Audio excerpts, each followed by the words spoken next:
बढ़ेंगे खबरों में आगे। इस बीच भोपाल से बड़ी खबर है, जहां कांग्रेस विधायक आतिफ अकील ने विधानसभा में शासकीय संकल्प लगाया। गाय को राष्ट्रीय पशु घोषित करने की मांग उठाई है। हिंदू धर्म गाय को माता मानता है, हम भी सम्मान करते हैं। आतिफ अकील ने कहा, गाय को राष्ट्रीय पशु घोषित किया जाना चाहिए।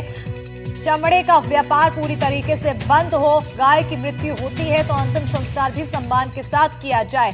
तो ये मांग यहाँ पर की गई। गाय को दान करने के लिए मैंने बिल्कुल बोला है और मैंने अशासकीय संकल्प भी लगाया है कि गाय अगर माता है तो एक कानून बनना चाहिए, राष्ट्र पशु घोषित होना चाहिए और अंतिम संस्कार होना चाहिए। और जो इसका जो व्यापार चल रहा है, जो चमड़े का और इन सब चीज़ों का जो व्यापार होता है, इसलिए उसको भी पाबंद लगना चाहिए। और मेरे फादर ने भी 2017 के अंदर लगाया था इसको, लेकिन अशासकीय संकल्प, भाजपा की सरकार होते हुए अशासकीय संकल्प उस टाइम गिर गया था और आज भी हमने अशासकीय संकल्प लगाया है।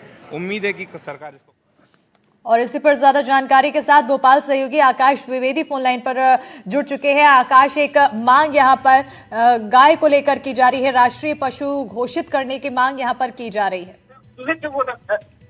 बिल्कुल, कांग्रेस विधायक आतिफ अकील ने इसको लेकर विधानसभा में शासकीय संकल्प लगाया है, क्योंकि गाय के नाम पर लगातार मध्य प्रदेश में सियासत हो रही है और सियासत तब और बढ़ गई है जब मध्य प्रदेश की राजधानी भोपाल के एक स्लॉटर हाउस में गौवंश कटने का और उसके मांस के होने की पुष्टि हुई। इसके बाद से लगातार सियासी वार पलटवार जारी है। अब कांग्रेस विधायक ने अशासकीय संकल्प लगाकर ये मांग की है कि गाय को राष्ट्रीय पशु घोषित किया जाए। इसके साथ ही चमड़े के व्यापार पर पूरी तरीके से प्रतिबंध लगाने की मांग की है और गाय की मृत्यु हो तो अंतिम संस्कार भी सम्मान के साथ किया जाना चाहिए। आतिफ अकील के पहले इनके पिता आरिफ अकील भोपाल के उसी विधानसभा से विधायक रहे जहां से फिलहाल आतिफ अकील हैं। आतिफ अकील का दावा यह है कि उनके पिता ने भी इस तरीके का शासकीय संकल्प लगाया था और विधानसभा में बीजेपी का बहुमत होने के बावजूद इस अशासकीय संकल्प को पारित नहीं कराया जा सके। यानी कि बीजेपी की मंशा ये है कि गाय को राष्ट्रीय पशु को दर्जा न मिले। ये आरोप आतिफ अकील की ओर से लगाया गया है। अभी अशासकीय संकल्प पर सदन में कब चर्चा होती है या नहीं होती है, देखना महत्वपूर्ण होगा।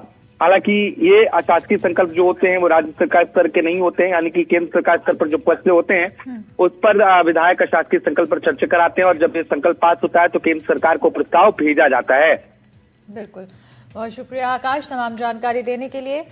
तो फिलहाल अब ये मांग उठाई गई, आने वाले समय में क्या होगा, इस मांग पर क्या संज्ञान लिया जाता है, उस पर नजर बनी रहेगी।